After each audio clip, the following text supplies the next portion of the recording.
Perbarui ilmu Islam kamu bersama Religion di tv1news.com dan TV1 Connect.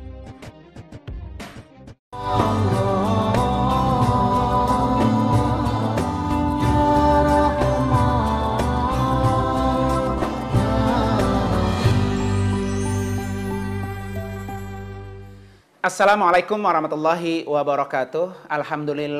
Alhamdulillahilladzi hadana ilal Islam wal iman wa khassana bi syari'ati sayyidina Muhammadin khairil anam. Asyhadu an la ilaha illallah wahdahu la syarikalah al malikul quddusus salam wa asyhadu anna sayyidana wa nabiyyana Muhammadan abduhu wa rasuluhu Sayyidul Anam wa Misbahul Zalam. Allahumma fasalli wa sallim wa barik ala Sayyidina Muhammadin wa ala alihi wa ashabihi ila yaumiz ziham, amma ba'du. Qala rabbi syrah li sadri wa yassir li amri wahlul 'uqdatam min lisani yafqahu qawli waj'al li waziran min ahli. Subhanaka la ilma lana illa ma 'allamtana innaka antal alimul hakim. Shadaqallahul azim. Para pemirsa yang dirahmati oleh Allah Subhanahu wa taala, alhamdulillah wa syukurillah, meskipun suasana negara bangsa kita sedang berduka karena terjangkitnya virus corona atau COVID-19 ini yang merebak ke seluruh penjuru dunia, termasuk Indonesia yang begitu dahsyat adanya ujian yang Allah berikan kepada kita. Karena itu, di bulan-bulan yang sangat baik ini, terus kita tingkatkan nilai amal ibadah kita, nilai ketakwaan kita, karena dengan ketakwaan ini akan selalu mempermudah segala urusan kita. Di mana kata Allah dalam surah At-Tolaq ayat 4, wa may yattaqillah yaj'al lahu min amrihi yusra. Barang siapa yang bertakwa kepada Allah, maka Allah pasti menjadikan segala urusannya itu menjadi mudah. Para pemirsa yang dirahmati oleh Allah Subhanahu wa taala, sejak Presiden kita Republik Indonesia mengumumkan secara resmi bahwa Indonesia positif terjangkit virus corona atau COVID-19 ini, akhirnya banyak pihak untuk bekerja keras secara bersama-sama, baik dunia Islam, majelis-majelis ulama dunia, termasuk Majelis Ulama Al-Azhar Mesir dan ulama Saudi, termasuk juga Majelis Ulama Indonesia, serentak semuanya berusaha keras untuk bagaimana bisa membebaskan penyakit virus corona ini keluar dari negara kita masing-masing. Ini semua adalah tanggung jawab kita bersama, dan kita berjuang bersama-sama untuk menjadikan kampung kita, negara kita, bangsa kita menjadi negara yang sehat, negara yang betul-betul steril dari segala macam wabah dan penyakit. Sehingga pula menyebabkan kita ketika kita sehat, maka kita termasuk orang-orang yang bisa diberikan kemudahan untuk melakukan ibadah kepada Allah Subhanahu wa taala. Para pemirsa yang dirahmati oleh Allah Subhanahu wa taala, karena itu mulailah hidup dengan yang sehat. Makanlah dengan makanan-makanan yang sehat. Karena Allah Subhanahu wa taala sudah mengajarkan kepada kita untuk mengkonsumsi makanan yang sehat, supaya semua keadaan kita menjadi sehat. Dan Allah sudah firmankan di dalam Al-Quran, ya ayyuhan nas kulu mimma fil ardi halalan thayyiba wala tattabi'u khutuwatis syaitan innahu lakum aduwwum mubin. Wahai orang-orang yang beriman, makanlah kamu dari muka bumi ini yang halal dan lagi baik. Dan janganlah kamu mengikuti hawa nafsu setan, karena setan bagi kamu itu adalah musuh yang nyata. Para pemirsa yang dirahmati oleh Allah Subhanahu wa Ta'ala, dalam ayat ini Allah tegaskan kepada kita bahwa kita harus makan yang halal dan yang sehat, yang halal dan yang baik. Karena yang halal itu akan membawa kita menjadi hidup yang bersih. Karena yang baik itu juga akan menjadi hidup kita yang bersih. Dan ini Allah sudah tegaskan. Jika kita tidak makan dengan makanan yang tidak halal, makan dari hasil korupsi, boleh mencuri, menipu orang lain, atau makan yang makanan tidak baik, makan makanan yang dilarang di dalam kitab kita Al-Quran, makan makanan yang tidak manusiawi. Banyak orang mengkonsumsi makanan yang dilarang dalam Al-Quran, dan itu akhirnya menyumbangkan penyakit kepada kita. Para pemirsa yang dirahmati oleh Allah Subhanahu wa Ta'ala, karena Islam itu mengajarkan kebersihan, karena Islam itu mengajarkan yang namanya nazif, sebuah kebersihan. Jika kita muslim, maka ikutilah ajaran-ajaran secara sempurna. Udkhulu fisilmi kafah. Masuklah kamu ke dalam ajaran agama Islam secara keseluruhan. Termasuk juga Islam mengajarkan kebersihan. Al-Islamu nazifun, bahwa Islam itu adalah bersih. Dan kebersihan itulah yang dimulai atau diawali oleh semua ulama-ulama fikih. Di dalam kitab-kitab fikih kita bisa buka dan bisa kita cek bahwa setiap kitab fikih ini pasti diawali pembahasannya membahas tentang at-thahar, tentang kebersihan, tentang kesucian. Dan kebersihan dan kesucian itu adalah awal dari segala.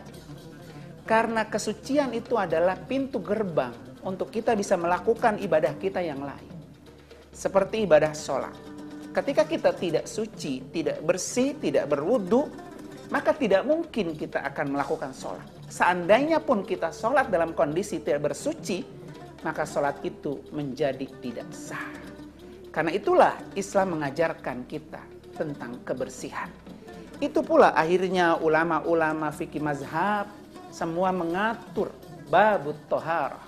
Itu ada di depan atau di awal kitab-kitab. Karena dia adalah kuncinya kita bisa melakukan ibadah yang lain.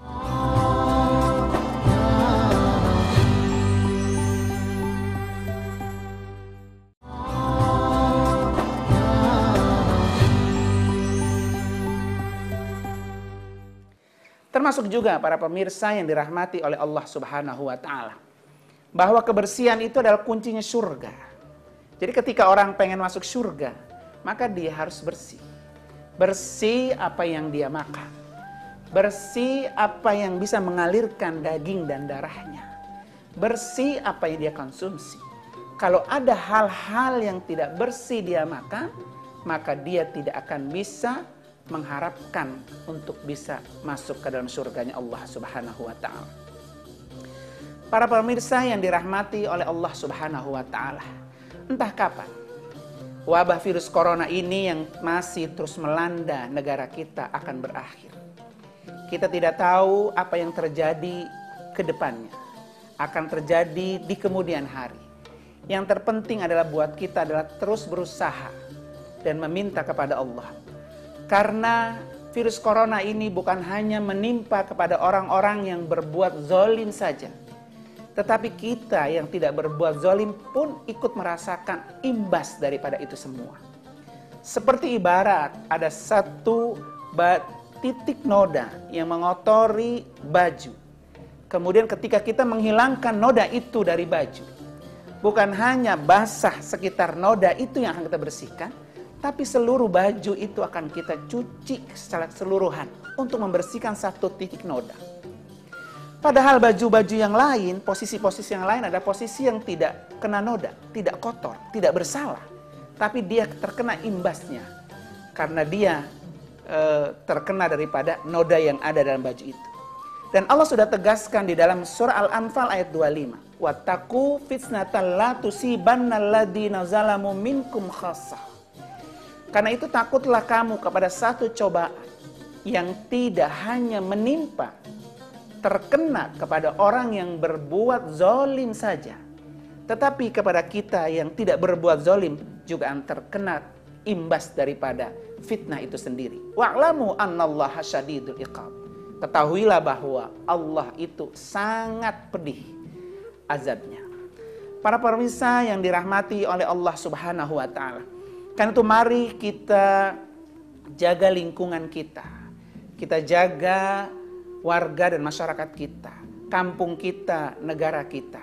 Dan kita yakin bahwa wabah ini, penyakit ini yang Allah turunkan, pasti Allah juga akan menurunkan penawarnya. Pasti Allah juga akan menurunkan obatnya. Di mana kata Rasulullah dalam hadisnya Imam Bukhari, "Ma anzalallahu da'an illa anzalalahu syifaan." Bahwa dialah yang menurunkan penyakit, Allah Subhanahu wa taala, maka dia pula yang akan menurunkan penawarnya. Para pemirsa yang dirahmati oleh Allah Subhanahu wa taala, di situasi kondisi yang seperti ini, salah satunya adalah untuk menangkal wabah-wabah yang terjadi adalah kita tingkatkan kekuatan doa kita. Karena dengan kekuatan doa inilah yang akan bisa menangkal segala macam wabah yang terjadi, baik wabah virus corona ataupun wabah-wabah yang lain. Karena tugas kita selama kita dianjurkan oleh pemerintah untuk melakukan stay home, tidak bisa melakukan aktivitas di luar, tidak bisa bekerja, tidak bisa melakukan transaksi apapun di luar sana. Kita angkat kedua tangan kita minta kepada Allah Subhanahu wa taala dengan kita berdoa. Jangan sampai kita tidak berdoa. Karena buat orang-orang yang tidak berdoa, itulah sebab akan datangnya atau mengundang murkanya Allah Subhanahu wa taala. Justru dengan kita tidak berdoa, Allah akan semakin murka. Di mana kata Rasulullah dalam hadisnya dengan At-Tirmizi, "Malam yas'alillah yaghdab alaihi." Siapa saja yang tidak meminta kepada Allah, pasti Allah akan murka kepadanya. Karena itu jangan kita undang murka Allah. Jangan sampai kita mendapatkan kemarahannya Allah. Maka angkat kedua tangan kita dan kita terus minta kepada Allah Subhanahu wa taala. Karena dengan kita sering berdoa, maka Dia akan menurunkan rahmat dan hidayah kepada kita semua. Para pemirsa yang dirahmati oleh Allah Subhanahu wa taala, Allah itu sangat malu jika ada hambanya berdoa, kemudian dibalas dengan balasan yang kosong, dengan balasan yang sifar, yang balasan yang nol, hampa, tidak dapat apa yang hambanya itu minta. Dan itu tidak mungkin, karena Allah itu sangat malu. Karena itu kita harus yakin dengan apa yang kita minta kepada Allah Subhanahu wa taala. Dan kita juga harus yakin bahwa tidak ada doa yang tidak diterima oleh Allah Subhanahu wa taala. Dan kekuatan doa itulah yang akan menahan qadanya Allah Subhanahu wa taala. Doa itu dari hamba Allah, dari arus bawah minta ke arus atas. Sementara ijabahnya Allah dari atas turun ke bawah. Dari arus bawah naik ke atas, kemudian dari atas turun ke bawah. Dia akan bertemu antara doa dengan ijabah. Ketika qada Allah itu turun ke sini, kemudian ditolak dengan doa, dia akan bisa tidak menimpa orang-orang yang berdoa di bawahnya. Ataupun kalau qada Allah tetap itu akan turun, maka dia akan jatuh dan dialihkan ke tempat yang lain. Inilah kekuatannya doa. Maka tugas kita adalah berdoa terus minta kepada Allah. Sehingga nanti ketika Allah turunkan itu, dia akan bertemu antara ijabah doa dengan doa orang-orang yang memang membutuhkan kepada Allah. Para pemirsa yang dirahmati oleh Allah Subhanahu wa ta'ala. Jadi satu hal yang harus kita yakini. La yuraddul qada illa bidu'a. Bahwa qadanya Allah, ketentuan Allah itu akan menjadi hilang atau akan tertolak dengan kekuatan doa. Jadi kalau Allah sudah kodokan kita, umpamanya negara kita terkena serang wabah sekeluruhannya, dan orang-orang Indonesia semuanya berdoa, mengangkat kedua tangannya, maka wabah itu akan ditolak dengan doa, kemudian dia bisa akan dialihkan ke tempat lain. Atau bisa jadi dia akan kembali lagi. karena kekuatan itu doa. Begitu dahsyatnya doa yang kita panjatkan, sehingga Allah sudah menjamin, ud'uni astajib lakum. Berdoalah kamu kepadaku, pasti doa-doa kamu akan diijabah oleh Allah Subhanahu wa ta'ala.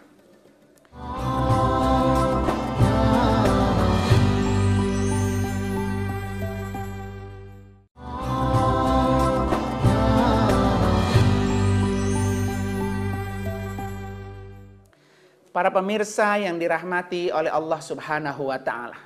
Karena itu jangan pernah berhenti terus kita berdoa kepada Allah Subhanahu wa ta'ala. Karena doa-doa yang kita panjatkan ini akan terus menangkal, akan terus melindungi buat diri kita, keluarga kita, masyarakat kita, lingkungan kita, termasuk juga negara kita. Seberapapun bencana, wabah, ujian yang Allah berikan kepada kita, ini semua akan sirna dengan kekuatan doa. Dan satu hal yang harus diyakini oleh kita semua, bahwa tidak ada doa yang tidak diterima oleh Allah. Dan Allah sudah janji di dalam surah Al-Mu'min ayat 60, ud'uni astajib lakum.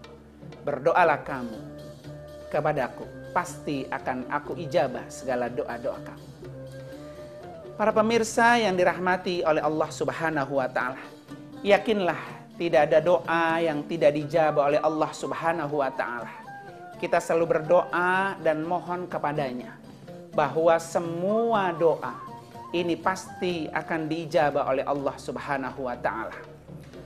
Para pemirsa yang dirahmati oleh Allah Subhanahu wa ta'ala, kondisi Indonesia yang masih seperti ini sangat membutuhkan orang-orang yang selalu dekat dengan Allah. Dengan kedekatannya kepada Allah inilah yang akan terus mengangkat atau mengundang rahmat dan hidayah Allah Subhanahu wa ta'ala. Seperti Rasulullah sallallahu alaihi wasallam ketika Madinah Al-Munawwarah pada waktu itu terserang wabah. Kemudian Rasulullah mengangkat kedua tangannya dan berdoa. Akhirnya doa Rasulullah dikabul oleh Allah Subhanahu wa ta'ala. Sejak itu wabah yang menyerang Madinah habis, hilang. Sampai saat ini tidak pernah terjadi lagi itu wabah di kota Madinah.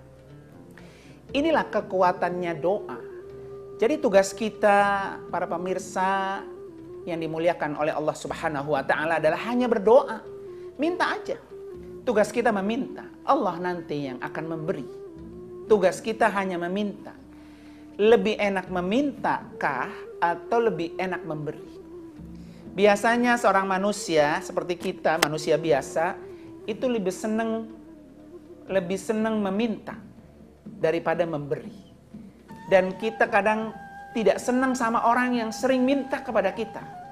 Kalau ada orang datang ke rumah kita minta, hari itu mungkin kita bisa bantu.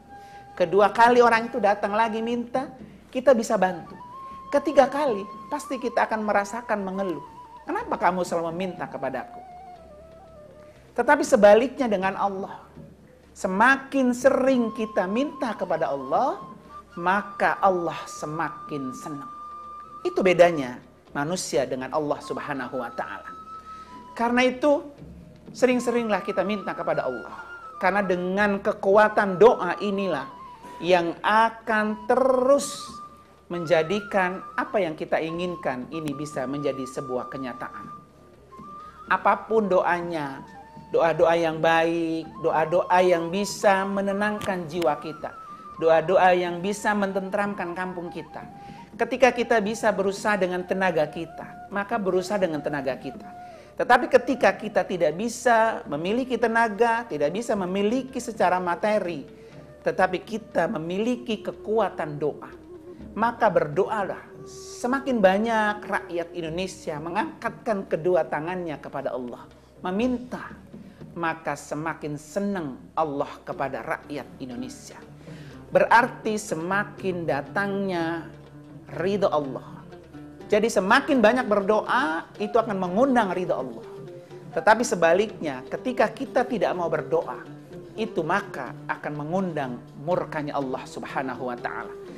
Para pemirsa yang dirahmati oleh Allah Subhanahu wa Ta'ala, sudah seharusnya kita terus berdoa, selamatkan bangsa dan negara kita, selamatkan rakyat Indonesia, selamatkan dunia dengan doa-doa kita. Bukan hanya Indonesia selamat dari wabah ini, tetapi seluruh dunia juga akan selamat dari wabah ini.